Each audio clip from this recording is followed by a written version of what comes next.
Pues comenzamos con esta nueva sesión, esta vez acerca de la historia con mayúscula y de la historia entre comillas.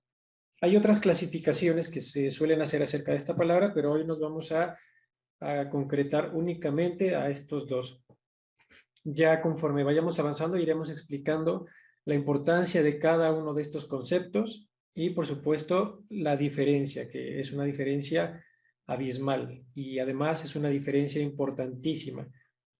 Lo que vamos a tratar de hacer es crear cierta conciencia acerca de algo que no podemos apartar de la historia. Y ese algo del que estamos hablando son los discursos o los relatos. No importa de qué manera nos enteremos de la historia, siempre es a través de un discurso, sea un discurso oral, sea un discurso escrito, pero siempre a través de un discurso. Y lo que tenemos que evaluar cuando nosotros somos receptores de un discurso, esto no solo aplica para la historia, sino para cualquier otro discurso, pero particularmente tiene muchas dimensiones cuando se aplica en la historia.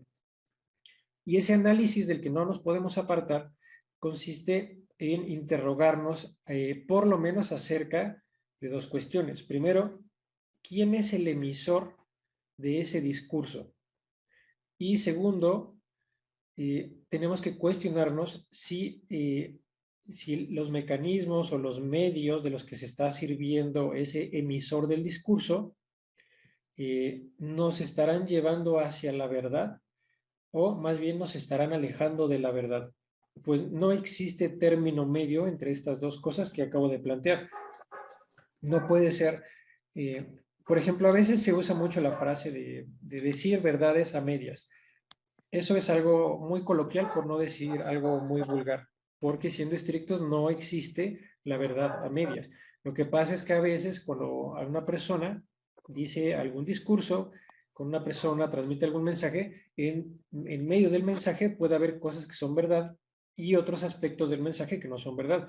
No es que transmita verdades a medias, es que transmite algunas verdades y algunas falsedades, pero no se mezclan estas dos cosas. Más bien puede decirse que se intercalan cuando estamos aventando en la misma cubeta verdades y falsedades. Pero no, la verdad no, nunca está a medias, así como la falsedad nunca está a medias. Solo se dice de una afirmación que es verdadera o que es falsa. Y bueno, vamos a empezar. Vamos con la primera parte de las 4 partes de hoy. Primero, ¿qué es la historia? Aquí vamos a hablar del primer concepto que viene en la portada, que es la historia con mayúscula. Y una vez que entendamos o que tengamos cierta noción de qué es la historia con mayúscula, podemos ya empezar a cotejarla con el otro concepto de historia, que sería el concepto de historia entre comillas.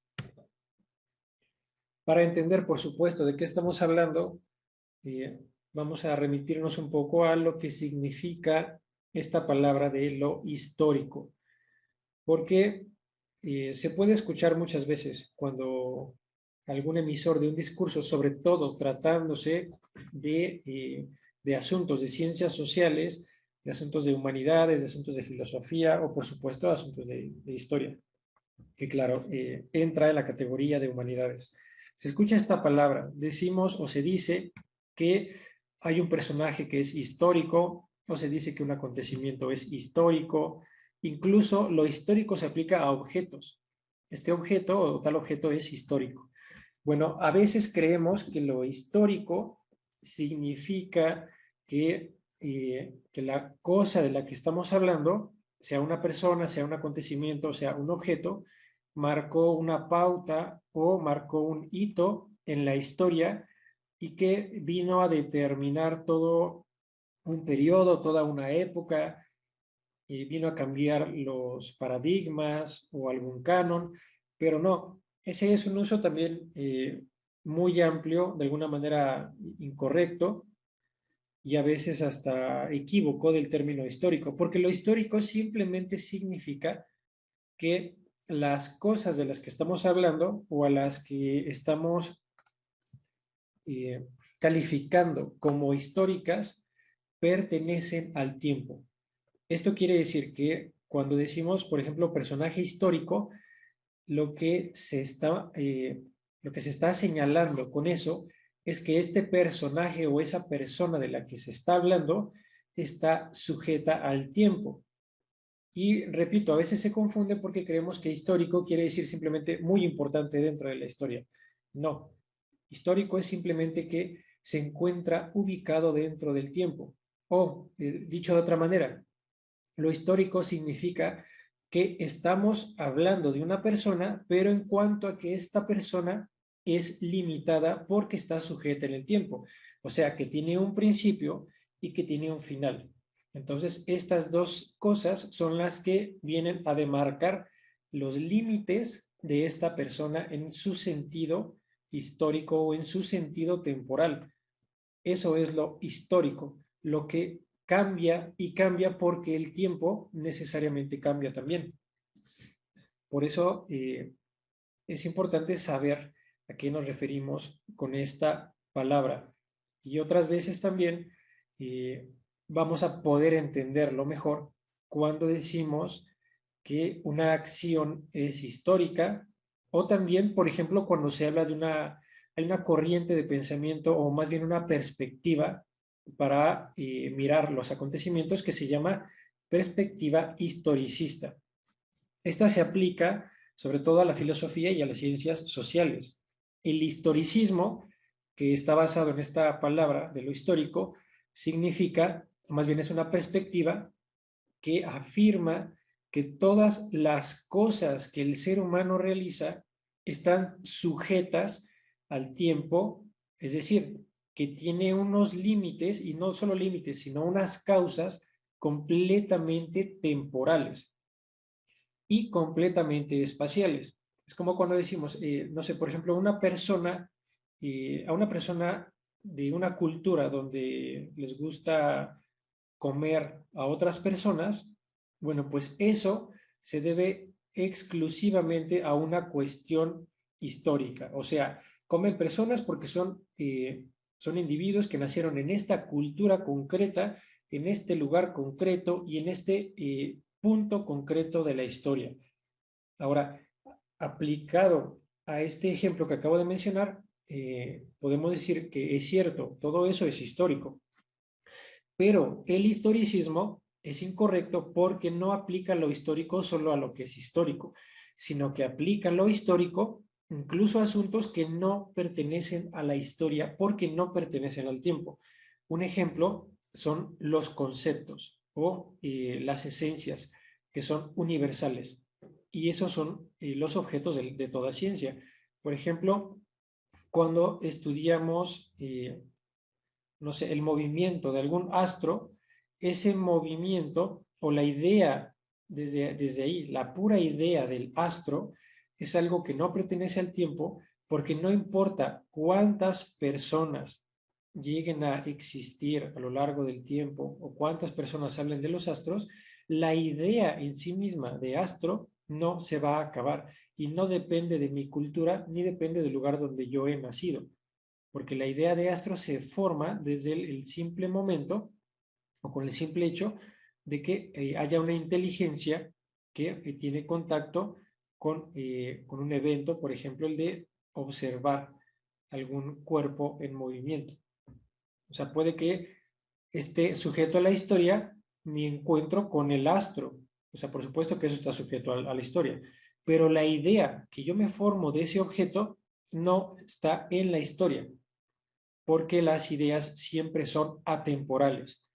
Puedo incluso, por poner otro ejemplo, puedo yo desaparecer, yo que soy un ser humano, pero la humanidad misma, es decir, la esencia del ser humano, su naturaleza no va a desaparecer, incluso aunque desaparezcan todos los seres humanos de la faz de la Tierra.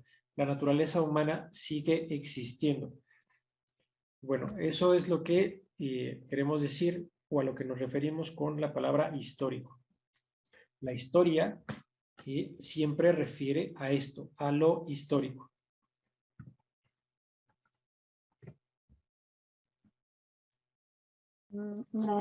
las obras del ser humano se ubican en el tiempo. Bueno, ya René explicó bastante bien eh, a qué se refiere pues el estudio de la historia propiamente. Y ciertamente esta sesión es un poquito más especializada, incluso técnica, podríamos decirlo así, porque no es tan común escuchar estos términos. Sin embargo, con lo que René ya nos mencionó, podemos ir como vislumbrando hacia dónde va estas explicaciones. Básicamente, pues son el fundamento justamente para poder analizar distintos hechos históricos, pero con una mirada crítica, es decir, realmente buscando pues la verdad. Entonces, para eso se tiene que partir pues de los términos propios de esta disciplina, pues para poder tener esas herramientas de análisis. Bien, y que pues de esta manera no nos vendan cosas que realmente no tienen sustento científico. Ajá. Bueno, ¿a qué se refiere esto de las obras del ser humano se ubican en el tiempo y en el espacio? Tiene que ver, si nos ponemos a pensar justamente con lo que es un ser humano, pues somos cuerpo y somos alma. Entonces, materialmente nos relacionamos con nuestro entorno. Por ejemplo, se ha escuchado de Cristología, que es una rama de la teología que se especializa en la figura de Cristo, de Jesucristo. Se habla, por ejemplo, del Jesús histórico. ¿A qué se refiere esto? A que hay incluso historiadores que no son cristianos que tienen registros de Jesús. Entonces, ¿esto qué nos dice? Bueno, claro, Jesús existió, Jesús eh, caminaba, Jesús existía, Jesús se relacionaba. Entonces, bueno, eso se puede como esgrimir, por ejemplo, cuando se habla con una persona atea. ¿No? Jesús existió, ¿no? Eh, y bueno, rápidamente solo para aclarar este punto. Cuando hablamos de Jesucristo, justamente Jesús se refiere a Jesús perfecto hombre y Cristo perfecto Dios. Entonces, cuando hablamos ya muy puntualmente de Jesús, es el Jesús histórico. ¿Ah? Bueno, esto también nos sirve un poco para pensar que los seres humanos somos personas limitadas, ¿de acuerdo? Es decir, a lo mejor yo tengo grandes sueños, tengo grandes planes y quiero hacer mucho bien a la humanidad. Sin embargo, lo que yo voy a poder hacer por la humanidad va a ser un periodo de tiempo sumamente corto, mi existencia. Es decir, tenemos límites temporales y espaciales. Eso también nos sirve un poco para ver hacia allá. Por esta misma razón, pues nos sirve, por ejemplo, esos límites, pues para establecer este análisis del que ya René nos hablaba. Bien, si tú quieres agregar otra cosa, debes hacerlo, y si no, podemos pasar a la siguiente diapositiva. Gracias, Giovanna. Vamos con la siguiente mejor. Bueno, ahora sí decimos lo que es la historia con mayúscula. Eso a lo que llamamos historia, o sea, todos los grandes periodos, las grandes épocas, consiste en la vida humana en su conjunto. O sea, la historia es todo ese periodo que va desde la existencia, o sea, desde el primer segundo de existencia del primer ser humano hasta el último ser humano que exista. Eso sería la historia con mayúscula.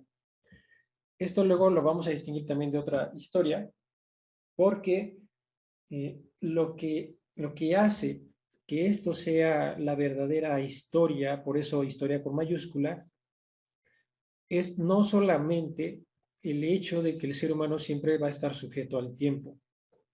No se reduce, no confundamos esto. Estar sujeto al tiempo no significa que todo nuestro ser depende del tiempo, porque también tenemos una dimensión que rebasa y que es supratemporal. o sea, que va mucho más allá del tiempo, que no está sujeta al tiempo. Esa sería nuestra dimensión espiritual. Pero somos sujetos al tiempo en cuanto a que tenemos un cuerpo y este cuerpo está dinamizado por diferentes fuerzas que obedecen a diferentes leyes físicas, leyes naturales, que desde luego están suscritas o más bien están circunscritas al tiempo. Entonces, toda vez que nosotros somos una sustancia compuesta, por así llamarlo, de dos principios, uno material y uno espiritual, pues vamos a estar sujetos al tiempo.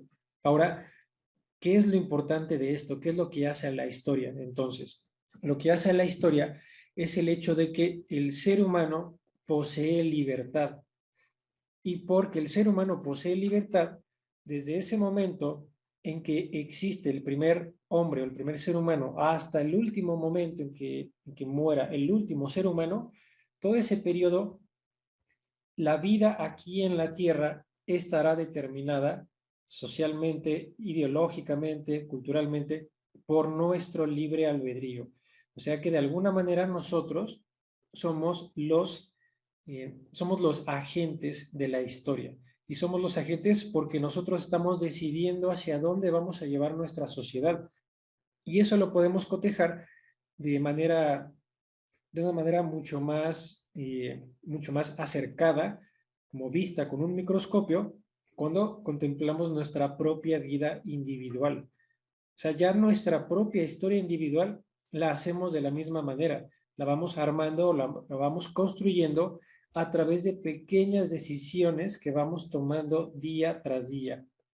Desde el momento en que suena nuestro despertador y decidimos si nos vamos a levantar para ir a la escuela o para ir a trabajar, o nos vamos a quedar dormidos un poco más de tiempo y después empezamos a decidir qué vamos a desayunar o si vamos a desayunar, empezamos a decidir con qué personas vamos a hablar, con qué personas no, hacia dónde vamos a ir. Todo eso son pequeñas decisiones y gracias a esas pequeñas decisiones vamos armando lo que se llama nuestra biografía y el conjunto de todas las biografías de una determinada comunidad, de una determinada nación, es lo que va constituyendo la historia de esa nación, la historia de esa comunidad, etcétera.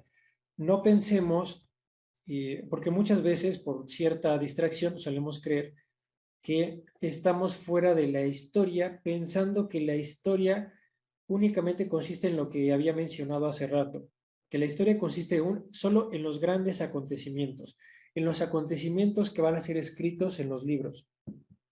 Y no, eso es completamente incorrecto, eso es falso. La historia no es solo lo que está escrito en los libros, la historia es todo el conjunto de decisiones que nosotros, como seres humanos, como individuos y como colectividad, vamos tomando de manera que vamos dinamizando el tiempo, vamos haciendo avanzar la historia según las decisiones que nosotros vayamos tomando. A veces como individuos tomamos muy malas decisiones, luego tomamos una buena decisión, pero luego otra vez volvemos a tomar malas decisiones. O sea, como seres humanos también cometemos errores. Y esto también es clave para entender la historia, porque la historia no es una especie de evolución paulatina que siempre va tendiendo a elevarse o a desarrollarse. No, eso no es la historia. La historia, al igual que una vida humana, es un conjunto de decisiones y porque son decisiones libres y porque están tomadas por los seres humanos, también están sujetas, la historia está sujeta al error. Así como yo tomo una mala decisión, luego una buena, luego otra mala, pues la historia también ha funcionado así. Las sociedades enteras han llegado a tomar muy buenas decisiones, luego otras veces han tomado malas decisiones y así sucesivamente. Por lo tanto, esto ya nos da como decía, nos da una clave para empezar a entender la historia. En principio, hay que entender esto, que no podemos asumir que solo porque avance el tiempo y de manera natural y de manera espontánea, las cosas van a ir progresando o mejorando. No es así. El progreso es algo accidental, es algo que va a ocurrir o va a llegar cuando la sociedad entera o la sociedad en su conjunto tome una buena decisión. Por ejemplo, en materia de política, por eso la política es tan importante, porque en la política se toman muchas decisiones que tendrían que incorporar, que incluir, que tomar en cuenta a toda la comunidad involucrada o representada por esa política, por esas decisiones políticas más bien. Pero no, no es así. No es que solo porque avance el tiempo vamos a ir progresando.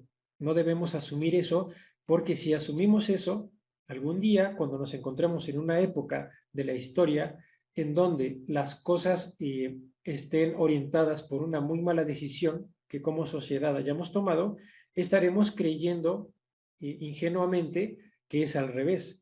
O sea, estaremos creyendo que la sociedad está mejorando, que está trayendo prosperidad, que va a dar mayor felicidad a la mayor parte de las personas y cosas por el estilo.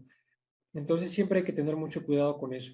Más bien hay que evaluar así, en esos términos. No en términos de que la ciencia, perdón, de que la historia avanza y que por eso va a ser superada, sino que más bien hay que verla en términos de no será esta una época en la que se ha tomado una muy mala decisión como sociedad o un conjunto de muy malas decisiones. Podría ser al revés, pero también podría ser como acabo de mencionar.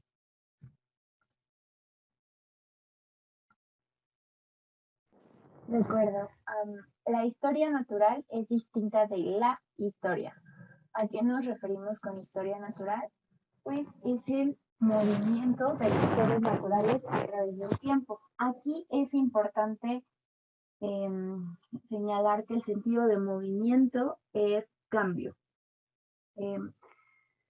Por eso piensan en esas montañas que están en la imagen, son seres naturales que también tienen una existencia temporal y espacial, que sin embargo es independiente a la acción del ser humano, independiente a las decisiones que el ser humano tome, claro, pensando en su formación.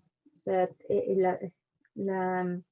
en este caso, los seres naturales pues cambian con el paso del tiempo, sin necesidad de intervención. O sea, alguien podría decir, bueno, y si la dinamitamos, y si, o sea, eso ya son como casos muy, muy particulares. Concretamente, sin necesidad de que alguien fuera y le diera forma a esa montaña, así surgió. Entonces, por eso esto no se refiere como tal a la historia que René nos explica. Simplemente pues es la historia natural y está sujeta justo a leyes naturales, como serían en el caso de los astros, pues justo a ese movimiento y en este caso al movimiento pues de la tierra, de los océanos y demás. ¿No quieres agregar algo? ¿Me das la siguiente diapositiva? Sí, bueno, me gustaría agregar una cosa aquí. Igual para ir aclarando, bueno, para tratar de aclarar otros aspectos de otros rostros o aristas de esto que es la historia. Hay una perspectiva acerca de la historia que es la perspectiva marxista, o sea, la perspectiva que se hizo muy famosa gracias a Karl Marx, un personaje famosísimo. Bueno, lo que él pensaba acerca de la historia es que va a llegar un momento en el que se va a acabar y que sin embargo el ser humano va a seguir existiendo. Eso, explico primero el sentido de eso. Lo que él decía es que toda la historia, ahí sí, desde su perspectiva, era como una especie de una evolución que va moviéndose o desarrollándose gracias a una fuerza motora. Esa fuerza motora, según las palabras de Marx, era el choque de las contradicciones. O sea, de repente en la sociedad existe una división, están los oprimidos y están los opresores, y cuando las tensiones entre estos dos grupos aumentan hasta el punto en que se confrontan, bueno, pues eso es un choque, y luego ese choque viene a dar lugar a un nuevo paso en la historia. ¿Y cuándo se va a acabar la historia? cuando en la sociedad dejen de ocurrir esos choques o esas tensiones. ¿Y cuándo va a ocurrir eso? Bueno, según palabras de Marx, eso va a ocurrir cuando se instale el comunismo, que es una proposición económica y también una proposición política acerca de cómo va a funcionar la sociedad. Marx dice que ahí se va a acabar la historia porque una vez que llegue, que se instale el comunismo, vamos a vivir en una época, más bien vamos a vivir en un estado de paz casi absoluta, en un estado de justicia. Bueno, y muchísimas cosas que él decía muy buenas, que él esperaba de la historia. Aquí podemos hablar de un optimismo extremo, un optimismo que no está fundado en la realidad, eh, y no está fundado en la realidad por muchas cosas, porque va en principio en contra de la naturaleza humana. Eso no puede pasar, es decir, no puede existir una verdadera paz en la tierra por el simple hecho de que tenemos libre albedrío, como he mencionado, y por el simple hecho de que tenemos libre albedrío, siempre habrá personas que decidan hacer el mal, que pongan el mal por encima del bien. Y por lo tanto, siempre va a haber tensiones dentro de cada momento histórico. Y bueno, ya expliqué cuál es el sentido de lo que decía Marx, porque eso no se condice con lo que estamos diciendo. Porque, como hemos mencionado, la historia consiste en todo el conjunto de la vida humana. Por lo tanto, no puede ser que sigan existiendo seres humanos, pero que la historia se haya terminado. Sería una contradicción, según lo que acabamos de ver. Bueno, vamos a la siguiente diapositiva. Gracias. La segunda parte se refiere ya a las fuentes como signos. Vamos a explicar de manera más específica a qué nos referimos con fuentes, para qué sirven, quién puede acceder a ellas, cómo, cómo se leen, por así decirlo. ¿Me regalas la siguiente diapositiva, por favor? Bueno, hay maneras directas e indirectas de conocer el pasado. Eso es lo primero que tendríamos que decir al respecto de las fuentes, porque precisamente pues así es como se van a dividir nuestras fuentes. Respecto a qué tipo de conocimiento nos pueden brindar, ya sea directo o indirecto. ¿Quieres agregar algo? Vamos a regalar la siguiente diapositiva. No, pero muchas gracias. Bueno, pues vamos a esta nueva diapositiva. Primero hablemos de las maneras directas del conocimiento acerca de la historia. Bueno, pues las maneras directas o la manera directa sería nuestra propia experiencia. Si yo estoy en un contexto histórico en donde estamos en guerra, por ejemplo, y yo soy un soldado dentro de esa guerra, pues yo lo estoy viviendo en carne propia. Yo estoy observando desde mi propia experiencia, en primera fila, por así decirlo, todo lo que está pasando. Estoy observando cómo los hombres se matan entre sí. Estoy observando cómo en los periódicos salen diferentes noticias y esas noticias son acerca de la guerra, de sus causas políticas. Estoy viendo cómo las familias de mi nación o de mi país están sufriendo por sus hijos que se van a la guerra. Bueno, todas esas cuestiones. Y todo eso es lo que podemos llamar el conocimiento directo acerca de la historia. Tenemos que entender que ese conocimiento todavía, a pesar de ser tan directo, no es un conocimiento que podamos llamar un conocimiento perfecto. Y más adelante vamos a ver por qué. Y luego están las maneras indirectas del conocimiento. ¿Cómo vamos a conocer la historia cuando nosotros no lo hemos vivido en carne propia? Bueno, pues la conocemos a través de signos. ¿Y cuáles son esos signos o esos medios? Pues son lo que llamamos, bueno, lo que se llama en la historiografía las fuentes primarias y las fuentes secundarias. Aquí abro un paréntesis. para decir que no se trata esta sesión acerca de una especie de cátedra o una clase acerca de historiografía. No es ese el objetivo, ni es esa la naturaleza de esta pequeña conferencia. Más bien lo que estamos tratando de hacer, como hemos mencionado al principio, es despertar cierta conciencia en ustedes, nuestro público, acerca de la importancia de la historia.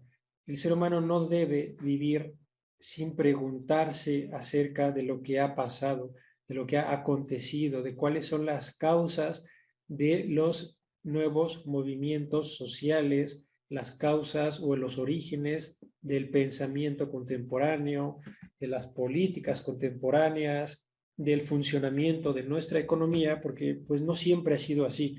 Eso es lo que tenemos que tomar mucho en cuenta. Para esto voy a mencionar, todavía dentro de este paréntesis, algo que ya en algunas otras sesiones he mencionado, que me gusta mencionar porque me parece un ejemplo muy ilustrativo. Es falsa la concepción de la historia que hemos llegado a adquirir, por ejemplo, a través de la televisión y concretamente a través de los dibujos animados. Y bueno, todavía más concretamente, a través de dibujos animados como lo serían las famosísimas caricaturas de los supersónicos y de los Picapiedra. En los Picapiedra vemos una familia que es igual a las familias que vemos en estos días, pero viviendo hace miles de años. Y lo único que cambia son ciertas, ni siquiera las condiciones materiales. Lo único que cambia es la materia de la que están hechas las casas, los autos, incluso la televisión, porque me parece que también hay televisión en los Picapiedra. Y luego vemos una caricatura muy semejante de una familia que es igual a las familias de hoy, pero miles de años después, incluso me parece que cientos de años después de la época actual. O sea, una imagen de un futuro donde hay naves espaciales, donde la gente vive casi hermanándose con los astros, donde los robots son algo muy propio de la cotidianidad. Y bueno, ¿qué es lo que pasa? Repito que ambas familias, ambos contextos son exactamente los mismos, porque lo que representan es una familia normal dentro de una sociedad capitalista y además dentro de una nación generalmente de primer mundo. Y bueno, cuando vemos que por un lado está una familia existiendo miles de años atrás y luego una familia cientos de años en el futuro, nos vamos quedando con la idea, una idea que sí pulula en las personas de hoy, a pesar de que estamos hablando en este caso de dibujos animados, que es la idea de que la historia siempre ha sido lo mismo, es decir, familias haciendo lo mismo, yendo a trabajar para conseguir el pan, madres quedándose en casa, y todo siempre lo mismo para que lo único que cambie sea la materia de la que están hechas las cosas. Avanza la tecnología y ¿qué es lo único que pasa? Se sustituye una piedra donde nos sentábamos por una mesa muy sofisticada de madera o de algún material ya muy avanzado que es muy resistente y no se rompe.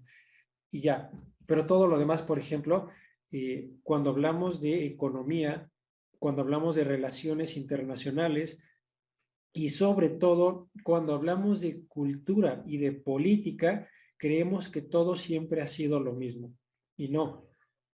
Justamente por eso esa concepción que acabo de poner como ejemplo es falsa y es muy falsa. Y por ser muy falsa es muy peligrosa.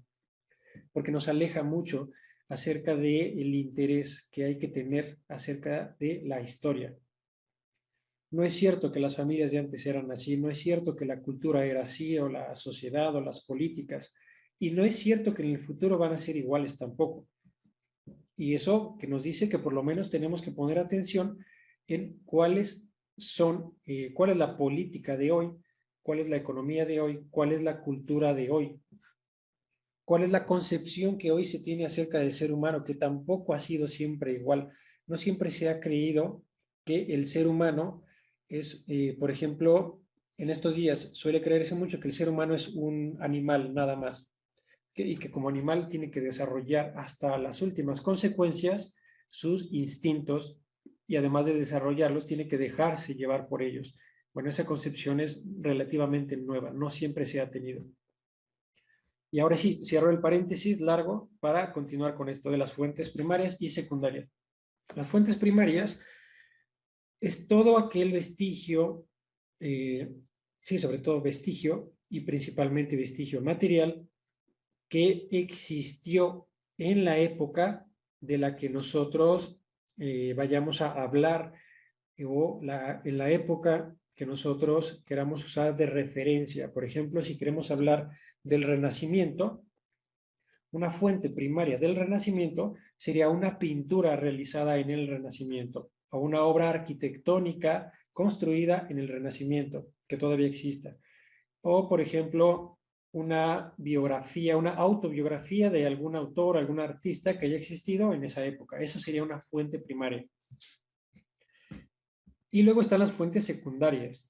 Las fuentes secundarias son las más estudiadas, o por así decirlo, a las que tenemos mayor acceso, porque las fuentes secundarias son las fuentes que ya no son contemporáneas a la época que vamos a estudiar o que queremos estudiar, sino que son las maneras en las que se busca interpretar y ordenar las fuentes primarias.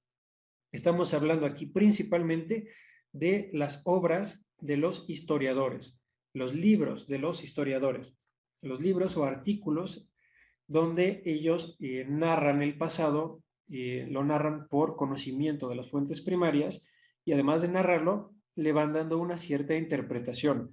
Bueno, es que tal acontecimiento, por ejemplo, la Revolución Francesa, seguramente se debió a estas causas y entonces lo normal es que eso se trate de demostrar a través de diferentes argumentos que utilizan como materia prima las fuentes primarias. Bueno, eso sería esta clasificación de las fuentes, grosso modo.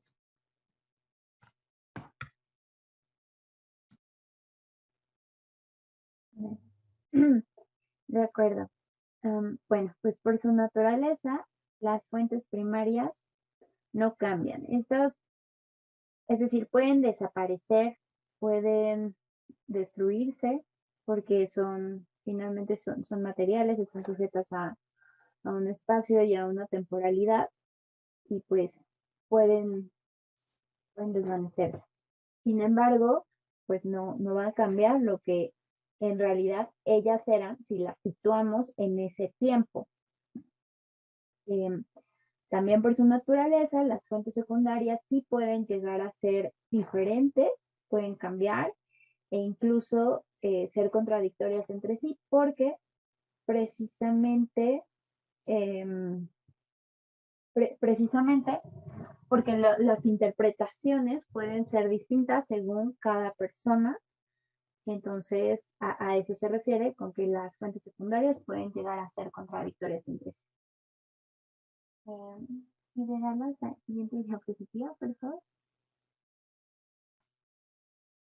Y bueno, precisamente por esta cuestión de que las fuentes secundarias pueden llegar a ser contradictorias entre sí, o sea, nos vamos a encontrar a cualquiera que le interese leer libros de historia, y bueno, incluso libros de muchas otras ramas, pero sobre todo de las ciencias sociales. Se va a encontrar con que unos autores sostienen una postura acerca de un acontecimiento y otros autores sostienen una postura que no solo se aleja o diverge un poco, sino que es contradictoria, o sea que es completamente incompatible con la postura de otros. ¿Cómo se sale de este problema? Primero, entendiendo que algo que le da mucho valor a una fuente secundaria, o sea, a los libros de historia o a los relatos sobre la historia, es la intención que tenga el autor. ¿Por qué esto le da mucho valor? Porque no todos los autores tienen las mismas intenciones. Hay autores que tienen la intención de mostrar la verdad, o sea, de sacar a la luz la verdad, y hay autores que más bien tienen otras intenciones. O sea, pueden ser diversísimas sus intenciones, pero lo ponemos todo dentro de la misma clasificación porque, eso sí, su intención no es la de mostrar la verdad. Tienen otra intención. Puede que muestren la verdad. O sea, puede pasar que un autor al que no le interesa la verdad esté hablando de algo que es verdadero, pero sería accidental o sería secundario. A lo mejor habla sobre la verdad de alguna época, por ejemplo, de la guerra de independencia, pero habla de esa verdad de una manera distorsionada y habla de una manera distorsionada porque tiene la intención de hacer creer al lector que la historia en ese momento fue causa o fue consecuencia de algo con lo que en realidad no está vinculado.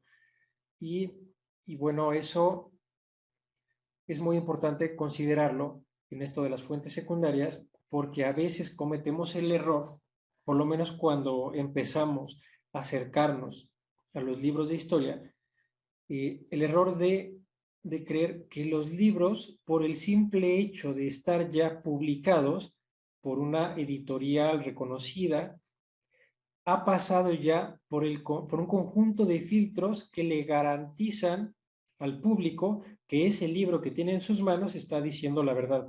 Esto no es así, porque las casas editoriales no, si bien tienen filtros, no tienen filtros que garanticen la verdad, puesto que ese, en general, por lo menos en nuestra época, no suele ser el principal propósito de las editoriales. Las editoriales tenemos que entender que son, ante todo, empresas.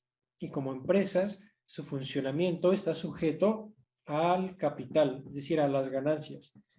Y entonces, como lo primordial son las ganancias, a veces publican libros que sí dicen la verdad y a veces publican, muchas veces, libros que no las dicen porque no someten a juicio crítico el contenido del libro. A veces se dejan llevar simplemente porque está escrito por un autor que tiene mucho prestigio. Pero de nuevo, es que el prestigio no garantiza de ninguna manera que la persona que lo posee tenga la intención de mostrar la verdad. A veces es lo contrario, y es que no es incompatible tener prestigio y al mismo tiempo tener malas intenciones.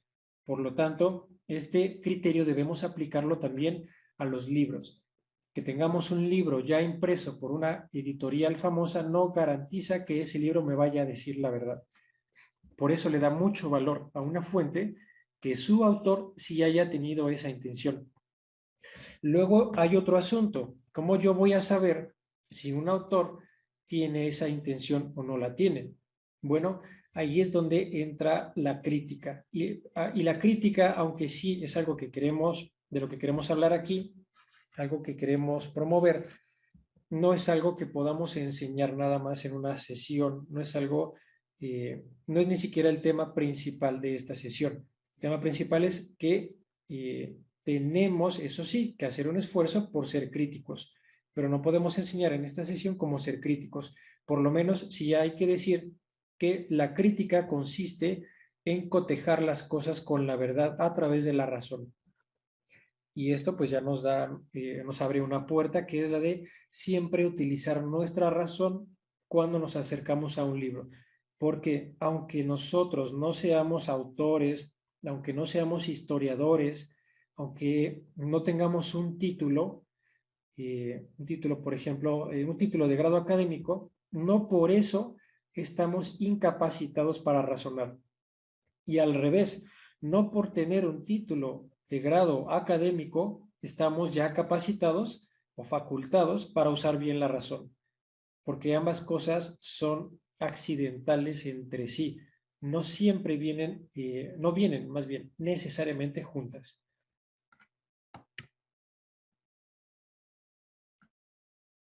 Gracias. De acuerdo. Vamos a iniciar con la tercera parte. Les recordamos que si tienen preguntas, nos las pueden escribir en el chat y con todo gusto las vamos a responder. O si gustan en algún momento al final, pues también podemos hacer una sesión de preguntas. Entonces, para que no las pierda. Bueno, la historia o los falsos discursos sobre el devenir. Pues con esto, ¿me regalas la siguiente diapositiva, por favor? Para no adelantarme e invadir la siguiente diapositiva, pues ya entramos de lleno al tema. Un sinnúmero de historiadores no se orientan por la búsqueda de la verdad. Ya René un poco nos hablaba al respecto anteriormente, pero justamente recordemos que quien se ocupa de buscar la verdad, quien valora, porque encuentra la verdad un valor en sí misma, que es buena, identifica justamente cuál es el bien verdadero, cuál es el mayor bien. Y se perfecciona así, perfecciona a su persona a través de ser libre porque elige ese bien. ¿De acuerdo? Pues cuando hablamos de perfeccionar la voluntad, hablamos de la virtud, de elegir la virtud. Entonces, la búsqueda de la verdad y la elección de la virtud es algo que va junto. No puede ir pues independiente, no es independiente. Uno lleva a la otra. Ahora, ¿qué tiene que ver esto? Precisamente que cuando nosotros buscamos la verdad, pues entonces concretamente en el pasado, ¿no? Ahorita que estamos hablando de lo histórico, podemos hacer incluso justicia a aquellos que hicieron actos altamente virtuosos, que tuvieron una conducta elevada, que llevaron su humanidad a plenitud, realizando actos que denotaron valentía, que denotaron justicia. Entonces, cuando nosotros buscamos la verdad y enunciamos esa verdad histórica, estamos ejerciendo esa virtud de la justicia y estamos pues diciendo lo que realmente pasó. Ajá. Sin embargo, pues la diapositiva anterior, por ejemplo, mencionaba los falsos discursos sobre el devenir. Bueno, pues así como se puede elegir la virtud, también se puede elegir una ausencia de esta virtud. Y esto sería justamente cuando no orienta al historiador la búsqueda de la verdad ni el hacer de alguna manera justicia a ese pasado, de poder comprender incluso el presente. Entonces, cuando eso ocurre, precisamente, pues hay una distorsión de esa historia, hay una manipulación del discurso, pues a modo, de acuerdo a quien le convenga. Hay un dicho que recita algo así como, la historia la escriben los vencedores. No es la historia la escriben los que buscan la verdad, sino la historia la escribe quien puede señalar lo que pasó, quien puede decir lo que pasó y pues de acuerdo a lo que le convenga va a escribir esa historia.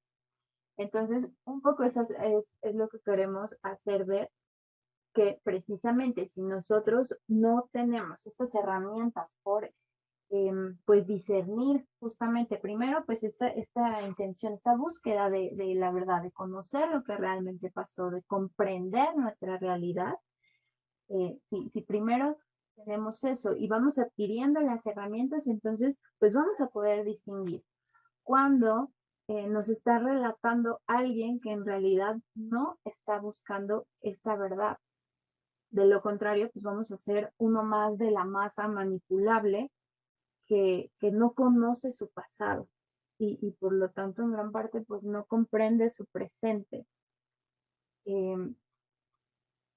Básicamente nuestra historia sería manipulada, o sea, si hay historiadores precisamente y si existen estas personas que no se han orientado por una búsqueda de la verdad, entonces tenemos una historia manipulada y tenemos un presente lleno de confusiones y pues eso lo podemos ver en las noticias, lo podemos ver con las ideologías, lo podemos ver, por ejemplo, con lo que se dice respecto a la leyenda negra de la Iglesia Católica.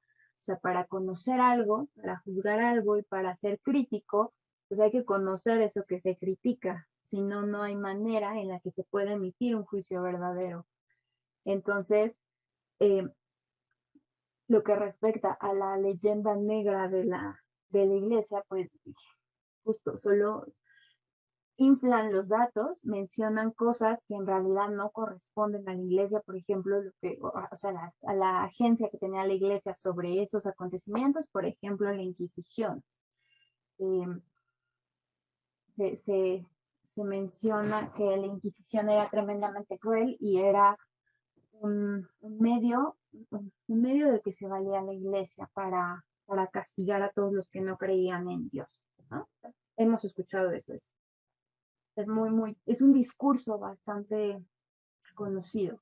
Bueno, punto número 1, la Inquisición no correspondía propiamente a la iglesia. La Inquisición solo juzgaba a los que ya creían en Dios. Entonces es absurdo decir que castigaba a los que no creían. O sea, a los bautizados ahí sí correspondía. Por otra parte, muchos de los que eran juzgados en ese tiempo, en Europa principalmente, preferían ser juzgados por la Inquisición debido a que mostraban mucho más piedad que los que sí torturaban por parte del Estado. Para eso, pues justo hay que revisar pues fuentes y demás, y sobre todo, nuevamente, ¿no? Como lo mencionaba René, pues estar orientados por una búsqueda de la verdad. A grandes rasgos, pues esto es lo que respecta en ese punto. ¿Tú quieres mencionar algo? Entonces pasamos a la siguiente diapositiva.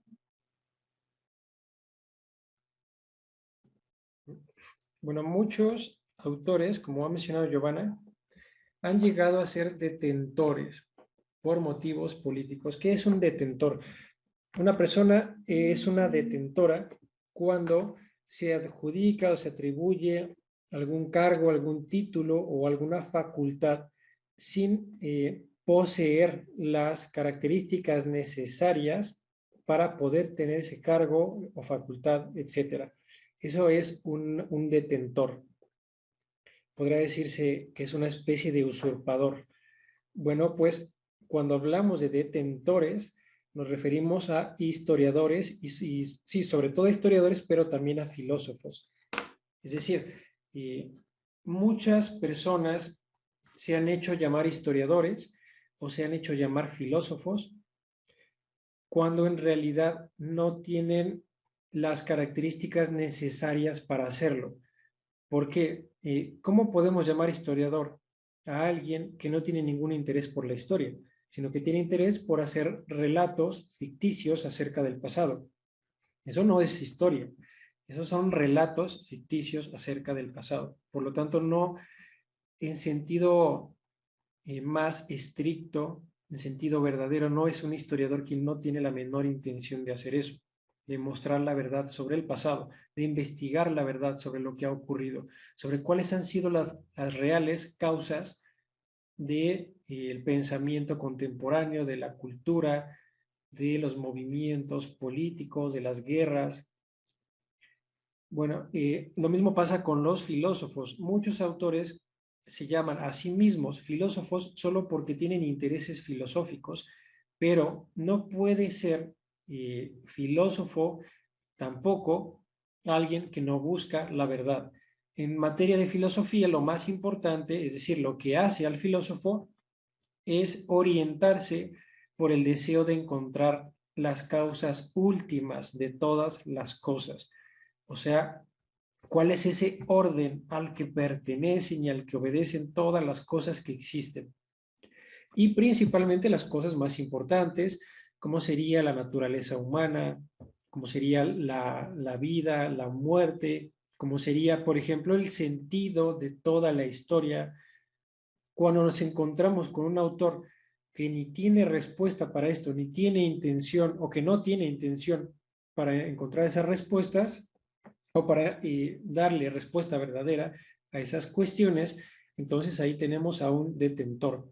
Por ejemplo, existen muchas personas que dicen ser filósofos, pero que en lugar de explicar o de darle explicación o de dar razón del funcionamiento del orden cósmico o del orden social o del orden psicológico, se limitan a decir que cada cosa que cada cosa en el mundo depende de la perspectiva de cada quien.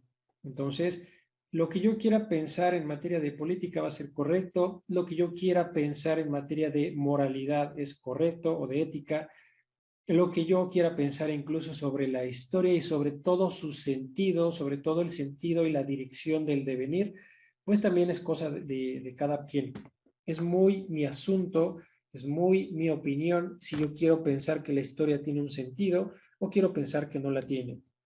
Es muy asunto mío si quiero pensar que la vida fue creada por una inteligencia omnipotente o que la vida surgió de manera espontánea a través de un licuado de átomos o de partículas. Y bueno, la cuestión aquí crucial es esta, que generalmente es raro el que no, obedecen a motivos políticos. Cuando no obedecen a motivos intelectuales y los motivos intelectuales se reducen a la búsqueda de la verdad, entonces obedecen a motivos políticos. ¿Cómo qué tipo de motivos políticos podrían estar obedeciendo? Bueno, pues muchas veces las personas cuando pasan por una universidad, cuando pasan por algún curso, por, no sé, algún diplomado, llegan a ser convencidas con facilidad de que el mundo debería funcionar de determinada manera. Y esto pasa cuando esa forma de política o esa forma de cultura o de sociedad se nos ofrece de una manera muy atractiva. Por ejemplo, si alguien me dice, oye, mira, trata de entender que si tú vives en el comunismo, la sociedad sería justa porque cada persona tendría lo mismo. No habría ricos ni pobres, sino que todo sería distribuido a maneras iguales. Entonces, luego aplicamos este criterio, o más bien estas palabras que nos acaban de decir, lo aplicamos a nuestra propia sociedad, una sociedad que no es comunista. Ah, pues suena maravilloso pensar que todos los individuos tengamos una casa, tengamos un automóvil, tengamos la capacidad económica para realizar algún viaje de vez en cuando con nuestras familias, que nunca tengamos que estar mendigando por el pan de cada día. Eso suena maravilloso, que todos vivamos así, pero no podemos aplicar ese criterio a nuestra cultura, dado que nuestra cultura no es comunista. El comunismo no solo plantea eso, plantea un montón de otras cosas que son más básicas y más importantes, como por ejemplo deshacerse de la idea de la propiedad privada. Todo esto lo pongo a manera de ejemplo. La propiedad privada es el derecho que todos tenemos de tener nuestras propias cosas, toda vez que nos las hemos ganado. Si yo me fabrico mi hacha y salgo al campo a cortarme un par de ramas para hacer una fogata, tengo todo el derecho de que esas ramas sean mías y de que yo las utilice para mí o para mi familia. Si viene alguien a robármelas diciendo que no, que la propiedad privada no es un derecho, más bien está violando mi derecho, está siendo un ladrón. El comunismo propone que eso no sea juzgado como un latrocinio, como un hurto, sino que sea juzgado como derecho natural a robarle a los demás para que todos tengamos lo mismo. Entre otras cosas, no se reduce a lo que estoy diciendo, pero es solo para poner un ejemplo.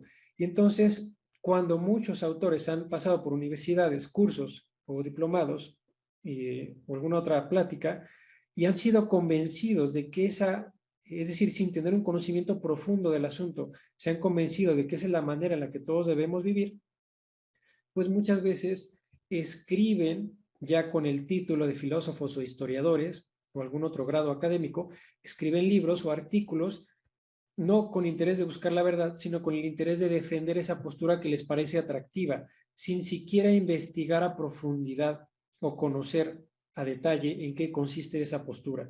Simplemente les parece atractiva, les parece que a ellos mismos en su vida individual les va a permitir vivir de una manera mucho más fácil, se acomoda además a sus inclinaciones individuales.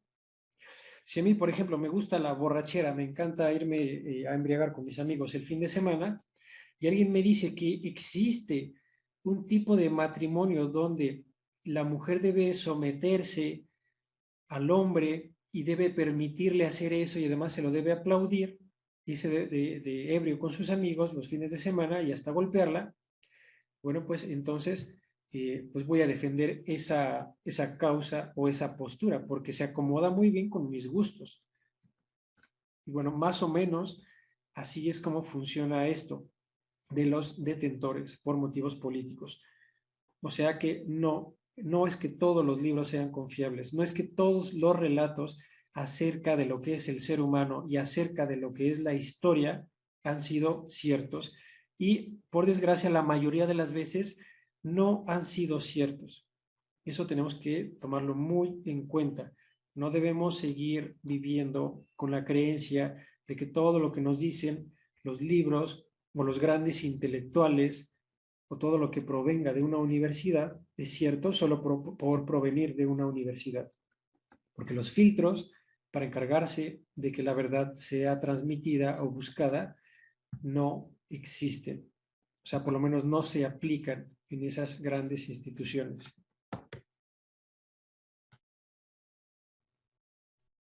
Gracias. De acuerdo.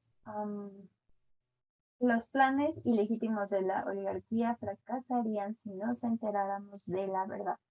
Pues ya René nos explicó que cómo es que es muy tangible esta manipulación pues, de los acontecimientos pasados, esta interpretación con toda la intención de dirigir pues la atención de las masas hacia una creencia muy particular, es decir, pues de aquellos que tienen ciertas intenciones de buscar su propio bien, entre otras cosas. Bueno, ya mencionó René que esto incluso, o sea, aunado a lo que ya mencionó, incluso hay un término muy despectivo que se suele utilizar actualmente cuando se empieza a señalar este tipo de cosas en la historia. Mencionan cosas como eso es conspiración, incluso dicen conspiranoicos y salen series y películas burlándose como de esta intención por decir, bueno, y si lo que nos han dicho que pasó, no pasó, entonces eso automáticamente ya empieza a sonar como que es una persona que está fuera de sus cabales y más bien pertenece a un grupo de gente a la que no se le debe dar voz, ¿no? Es una manera muy sencilla de censurar, el cuestionar precisamente quién enuncia las cosas, qué es lo que dice, a quién beneficia o a quién señala, con base a qué criterio se está haciendo esa evaluación. Y si se empieza a cuestionar eso, pues precisamente como seres humanos nosotros nos estaremos encaminando hacia el perfeccionamiento de la facultad del intelecto, es decir, la capacidad, el derecho y la obligación de buscar el conocimiento de la realidad. De ahí se sigue que si lo que quieren las personas que manipulan los acontecimientos históricos, que manipulan los discursos, lo que quieren es mantener cierta ignorancia, que se desconozcan sus planes, que haya incluso cierta indiferencia a este conocimiento, que sea un problema para aquel que se atreve a cuestionar porque lo señalan de conspiranoico. Bueno, pues entonces si más bien buscamos conocer la realidad y ocuparnos de formar nuestro criterio de tal manera que podamos hacer un análisis, pues es la mejor manera de contrarrestarlo. Es la mejor manera, por así decirlo, como de dar esa batalla. Bueno, yo quisiera agregar aquí una cosa. Actualmente existe una especie de tendencia por parte de nosotros como individuos, como población, llamada estatismo. Esta palabra significa que tomamos al Estado como si fuera una especie de patriarca y más allá, lo tomamos como si fuera una especie de Dios, porque le obedecemos en todo lo que dice. La última palabra se la dejamos al Estado. Cualquier cosa que el Estado determine acerca de cómo nosotros vamos a vivir, cómo nosotros vamos a relacionarnos, incluso el Estado está ya metiéndose en nuestra vida privada, ya no solo en lo público, sino también en lo privado, y se lo estamos permitiendo y además se lo estamos aplaudiendo. Bueno, esta tendencia es un ejemplo de lo que pasa con respecto a estos planes de los que nos habla Giovanna, estos planes ilegítimos de los más altos jerarcas de la política internacional. Porque, ¿cómo, ¿cómo podríamos explicarnos, por ejemplo, que una persona le estaría obedeciendo al Estado en todo lo que dice y de manera ciega? Pues únicamente eso se explicaría si pensamos que la persona confía en el Estado, es decir, que confía en que el Estado está dirigido por buenas personas, confía en que el Estado es justo, en que el Estado tiene un verdadero y genuino interés por el bien común. En un entorno así se explica que obedezcamos ciegamente al Estado de manera muy sumisa. Pero aquí entra la cuestión sobre la historia. ¿Por qué es importante aquí la historia? ¿Qué papel juega la historia? Bueno, si nos cuentan, por ejemplo, en los libros que son repartidos en las instituciones de educación pública, nos cuentan que la historia, perdón, que por ejemplo, la última revolución fue causada, esto solo es un ejemplo inventado por mí, que fue causada por motivos meramente raciales. Bueno, pues, ¿qué va a pasar con nosotros? Vamos, de alguna manera, si los triunfadores nos dicen que buscaban la justicia y que todo fue una guerra racial, vamos a nosotros a suscribirnos a la opinión de esas personas y vamos a decir, oh, si nuestros antepasados lucharon en una guerra racial contra, por ejemplo, el Partido Verde, también lo estoy inventando. Bueno, pues, ¿qué va a pasar en el presente? Que voy a apoyar al Estado cuando el Estado me diga que tenemos que hacer una guerra contra el Partido Verde. Porque yo voy a ir a estos libros que se me están presentando como libros de historia y voy a leer que ahí el Partido Verde era un enemigo y que gracias a desposeer o a quitar al Partido Verde del trono, nosotros pudimos acceder a una sociedad más justa. Bueno, pues gracias a este conocimiento de la historia o esta noción sobre la historia, se va a modificar lo que yo quiera decidir en mi propia vida individual para el futuro. ¿Qué voy a decidir? Por ejemplo, en este caso, voy a decidir obedecer al Estado. Si ya vi que el Estado, porque me lo dicen los libros de historia, ya vi que el Estado se instaló, por lo menos a partir de la última revolución, como un Estado justo, un Estado verdaderamente preocupado por el bien común, pues naturalmente le voy a obedecer, voy a confiar en él y voy a hacer caso a todo lo que me diga y mande, incluso en el ámbito privado, o sea, dentro de mi hogar, con mis seres queridos, con mi familia. Y así es como podemos empezar a comprender las consecuencias o los efectos de no enterarnos acerca de la historia. Si los verdaderos planes del Estado fueran, por ejemplo, someternos a una especie de arresto domiciliario, si el Estado no quiere personas en la calle, porque las personas en la calle son un peligro, porque se organizan, porque planifican, porque platican, intercambian ideas, y todo eso es peligroso para el Estado, porque eso podría hacer que la gente despierte, que despierte su conciencia acerca de la realidad social. Bueno, pues el Estado querrá entonces recluirnos en nuestros hogares, fragmentarnos como sociedad. De nuevo, esto es un ejemplo. Y para eso, o sea, eso que suena horrible, lo que estoy diciendo, ¿cómo es que la gente lo va a hacer? ¿Cómo va a hacer caso? Bueno, pues para eso basta con platicarles la historia de otra manera, con hacerles ver como el enemigo a quien en realidad es el enemigo del Estado, es el enemigo de sus propios intereses particulares y no enemigo de la sociedad. Incluso el bien común se puede presentar en los libros de historia, en los libros manipulados de historia, quiero decir, como un enemigo.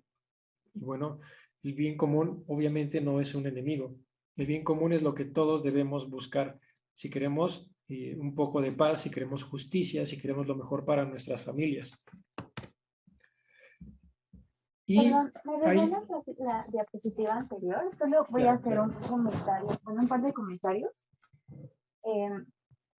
Un ejemplo también bastante tangible, muy cercano, sería cómo es que la historia puede construir discursos. Ahora vamos a aterrizarlo como en la realidad, en algo que sigue pasando. El actual gobierno se presentó como la 4T y aún sigue siendo como el eslogan, la bandera.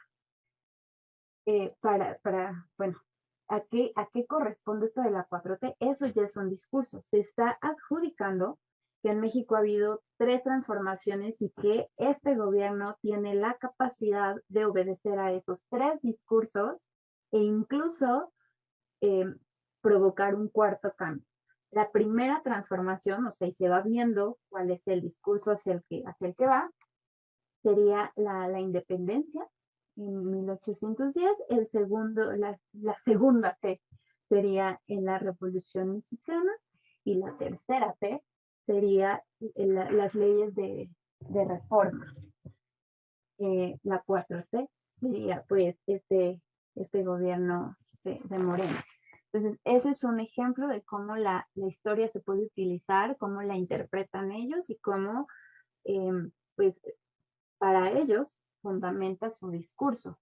¿Por qué digo para ellos? Porque realmente eso no es ningún fundamento, es tremendamente cuestionable todo lo que respecta a eso que menciona.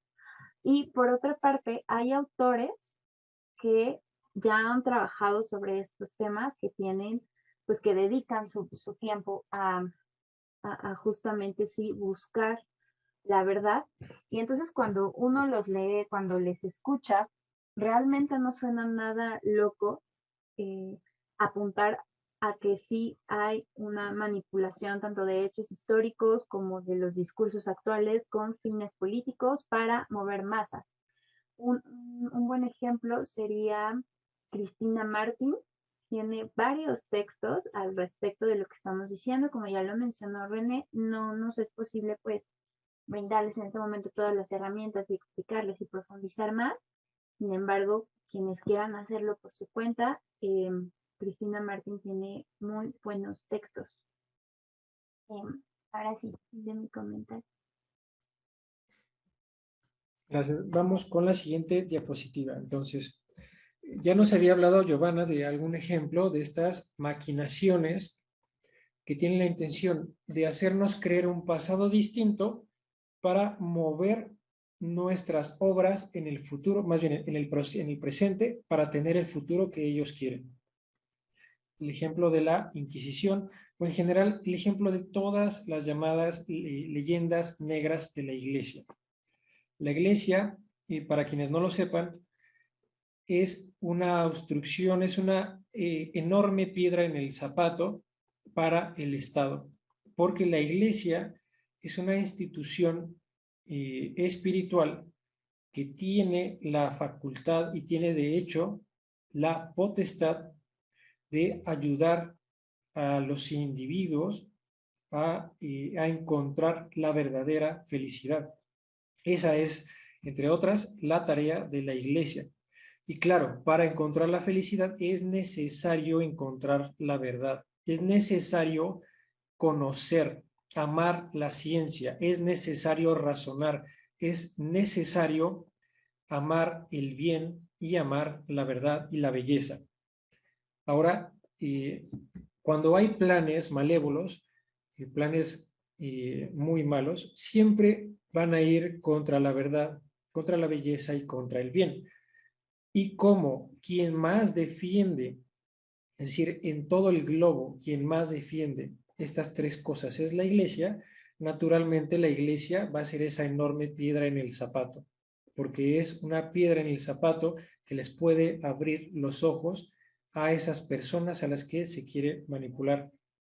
Y por supuesto conviene mucho decir cosas como que la Santa Inquisición mataba a gente a diestra y siniestra, que las mataba solamente porque no creían en Dios, o que mataba a cualquiera nada más por hacer ciencia verdadera, o están otras leyendas negras de la Iglesia, por ejemplo, sobre la conquista española, acerca de que aquí nos vinieron a imponer la religión a punta de arcabuces y de guerras, o más bien de masacres, o sea, muchas cosas que son falsas. Por eso es importante interesarse por la historia. Y también ha pasado muchas veces, además de estas maquinaciones en contra de la Iglesia, maquinaciones en contra de diferentes ramas del saber que también nos abrirían los ojos, y una de ellas, de las más importantes, por ser la más fundamental, es la metafísica, es decir, la rama de la filosofía que tiene la tarea de escudriñar la realidad en cuanto tal. La metafísica lo que trata de hacer es explicar por qué las cosas en general son como son. ¿Qué es, por ejemplo, la materia? ¿Qué es el ser? Porque si entendemos qué es el ser, podemos entender con mayor facilidad lo que es cada ser. El ser de un libro, por ejemplo, el ser de un animal, el ser de un ser humano, el ser de la maternidad, el ser de la sociedad, el ser del cosmos, el ser de lo que sea. Si nos desprendemos de la metafísica, si decimos, por ejemplo, que la metafísica está superada porque ahora tenemos las grandes ciencias positivas, entonces nos desprendemos del microscopio que nos permite ver las texturas de la manera más detallada, más ampliada posible.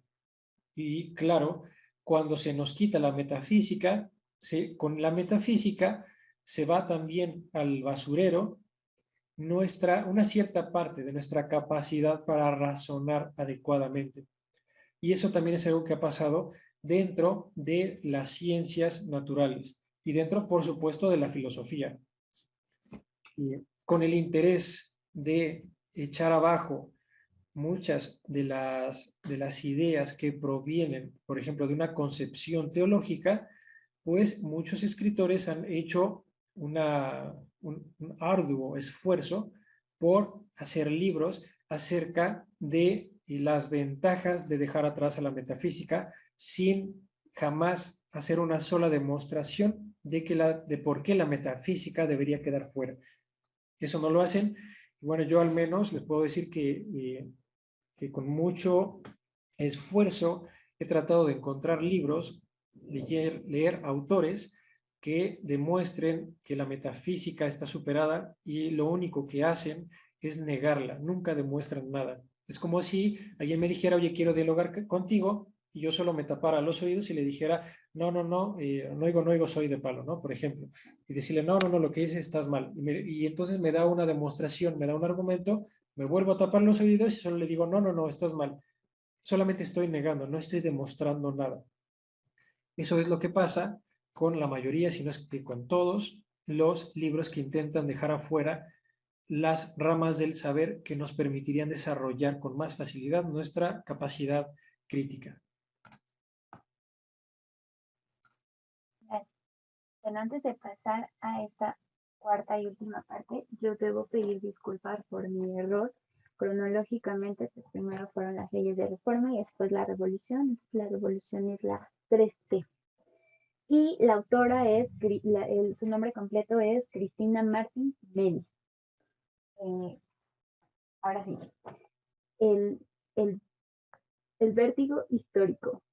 Eso, pues, ya empiezan a verse como un poco las conclusiones de nuestra sesión de hoy. Hacia dónde nos llevaría esta pérdida, incluso hasta cierto punto de identidad, si perdemos de vista el papel fundamental que tiene en la historia y el conocimiento de ella. ¿Me regalas la siguiente diapositiva, por favor? De acuerdo. Pues desconocer el pasado nos despoja de sentido. Em, Precisamente porque si nosotros analizamos la propuesta del lo que el cristianismo ha mostrado, lo que el cristianismo dice respecto a la historia, pues incluso se conoce como la historia de la salvación. Es decir, todo tiene un sentido, todo tiene un propósito, el sufrimiento tiene un propósito, la muerte misma tiene un propósito. Eh, Rápido lo voy a comentar. En teología, eh, la muerte tiene un sentido muy amoroso porque en cuanto nosotros adquirimos la naturaleza caída, más bien cuando perdimos cierta naturaleza que Dios nos había otorgado, pues cuando estábamos en el paraíso, no moríamos. Entonces pecamos y pues la muerte fue algo que impide desde ese momento que siguiéramos pecando, porque somos seres humanos y nuestra naturaleza es así, es caída, es con tendencia al pecado. Entonces, el que podamos morir es un acto de misericordia y de amor de Dios. Entonces, en el cristianismo todo tiene un sentido. El sacrificio de nuestro Señor Jesucristo, hay una tremenda muestra de amor en ese sacrificio, en el sufrimiento, en la historia también. Entonces, justamente quienes a partir de, no sé, más o menos 3 siglos antes, han, han, han proliferado como esta idea de un vacío, de un sinsentido. Entonces, concretamente en la historia también, si de repente ya nada importa, si de repente no podemos conocer nada y no podemos tener la certeza de nada, pues entonces, ¿qué sentido tiene? A lo único a lo que señalan y a lo que dirigen esas propuestas es el vacío. Por otra parte, también pensemos en que este discurso que está abundando y al que directamente señalamos que ciertamente proviene del marxismo cultural, eh, tiene un problema con esta cuestión de identidad del ser patriótico, es decir, de aquel que pertenece a un país concretamente que tiene una historia, que tiene una cultura. ¿Por qué? Porque apuntan mucho hacia lo global, hacia ciudadanos del mundo. Y entonces hay incluso un problema con el amor a la patria, por ejemplo.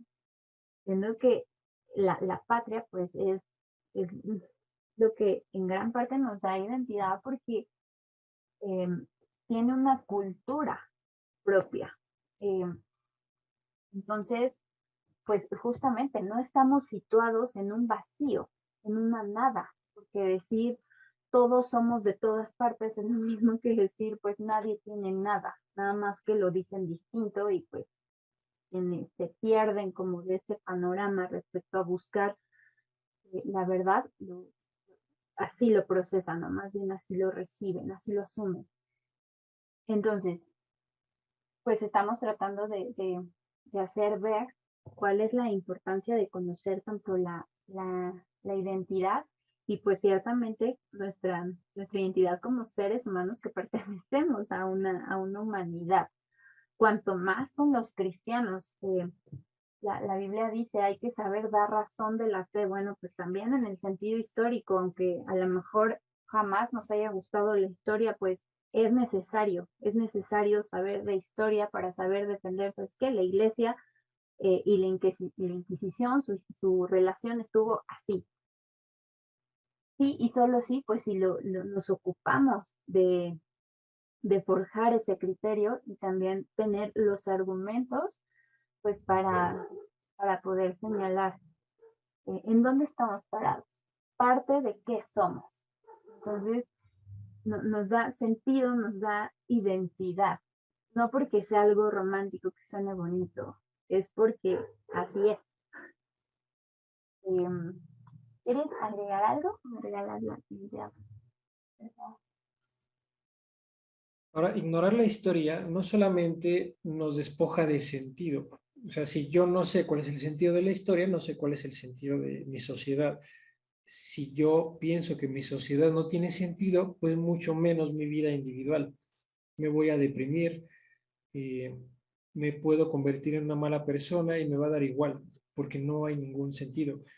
Pues no solamente pasa eso cuando ignoramos la historia, sino que además, obviamente, se obstruye el progreso, porque si ignoramos la historia, no vamos a saber qué épocas constituyeron una buena decisión por parte de la sociedad o una buena decisión por parte de una comunidad y qué épocas constituyeron decisiones atroces por parte de la sociedad o de las comunidades, o de una comunidad, perdón.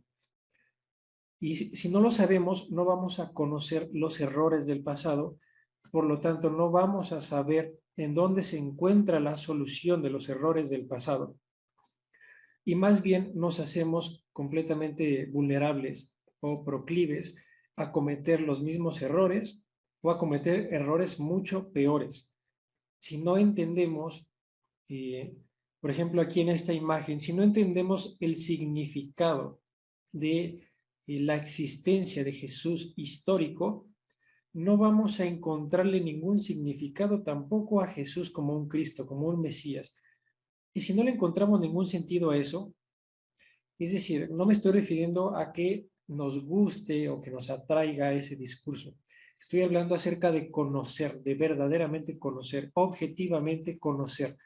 Si no conocemos, entonces vamos a creer que él simplemente era un hombre completamente desquiciado que vino a decir locuras como que era el Hijo de Dios y que además todos esos relatos acerca de que hizo milagros únicamente son una especie de modificación o alteración de los hechos, de tal manera que pareciera que un hombre que practicaba la magia, por ejemplo, estaba haciendo milagros y que no eran milagros, sino que eso es solamente una exageración o una metáfora acerca de las obras de este individuo.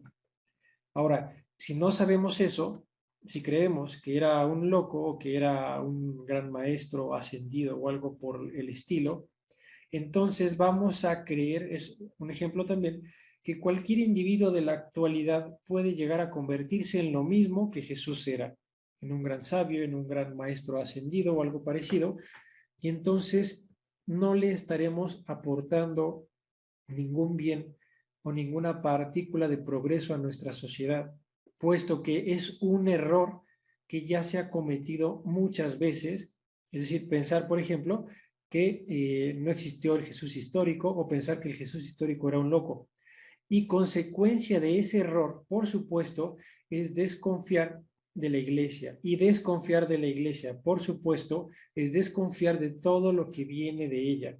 Entre estas cosas que vienen de ella, la idea del matrimonio, la idea del amor, de la caridad hacia los demás, del verdadero significado del sacrificio, el amor a la comunidad, a la familia, a la patria, el amor a lo que sea, todo pierde sentido. Y entonces las decisiones que vamos a tomar para nuestro futuro y por lo tanto para el de nuestra sociedad es tomar un camino que seguramente ya se ha tomado en el pasado. Por ejemplo, se ha tomado caminos en donde se ataca a la iglesia se separa a la fuerza del Estado y entonces la institución encargada de la espiritualidad de los individuos, pues ahora quién cree que es. Ya no es la iglesia, sino el Estado. Por lo tanto, todo lo que papá Estado o el todopoderoso Estado dicte, se va a obedecer. Y como el Estado no es una institución que por derecho natural tenga esa potestad, entonces el Estado, muchas veces dirigido por individuos muy perversos, egoístas y mezquinos, pues van a tomar decisiones en contra de la población. Van a tomar decisiones que vayan en contra de la dignidad y las personas le van a seguir obedeciendo, les van a seguir haciendo caso. Y no solo eso, ha pasado también muchas veces que por ideas como esta, o como estas que acabo de exponer, se han llegado a cometer genocidios y se ha llegado incluso hasta la barbarie de decir que esos genocidios, que esas masacres están justificadas porque esas naciones o esas comunidades creían en un loco como Jesús, o que esas naciones o comunidades iban en contra del progreso porque querían seguir teniendo una iglesia dentro de su territorio. Entonces, el todopoderoso y el todo amoroso Estado los viene a salvar. de esa barbarie, los viene a salvar de ese estado primitivo en donde no se puede encontrar ningún indicio, ningún resquicio de progreso y de felicidad. Es muy fácil manipular a alguien cuando se le cuentan mentiras y cuando esas mentiras son creídas. Es facilísimo manipular a alguien.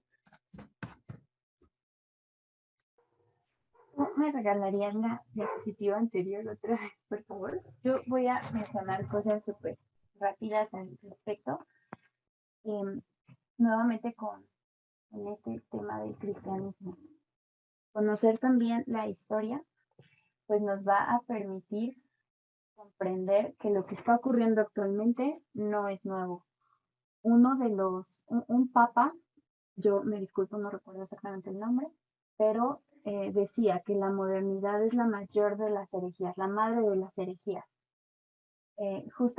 Herejía quiere decir como aceptar una parte de la doctrina y cambiarle la otra. Por ejemplo, el protestantismo, lo que menciona, Lutero creía que en la consagración eucarística en ese momento sí existía una transubstanciación, es decir, sí estaba Jesucristo, pero lo cambió. Eso no es nuevo porque ya había muchos seguidores que estaban ahí como que tratando de juntarse con los discípulos del Señor que decían cosas parecidas. O por ejemplo, quien menciona que en la Biblia lo que se encuentran como milagros, por ejemplo, cuando se separó el mar rojo, es una metáfora, no fue un milagro. Eso también es una herejía. Eso fue parte del gnosticismo siglo I. O sea, Jesucristo acababa de resucitar y ya había herejes. Eso no es nuevo. Ahora, la nueva era, pues no está nueva. Bueno, no tiene que ver con eso su nombre, pero nuevamente son herejías gnósticas.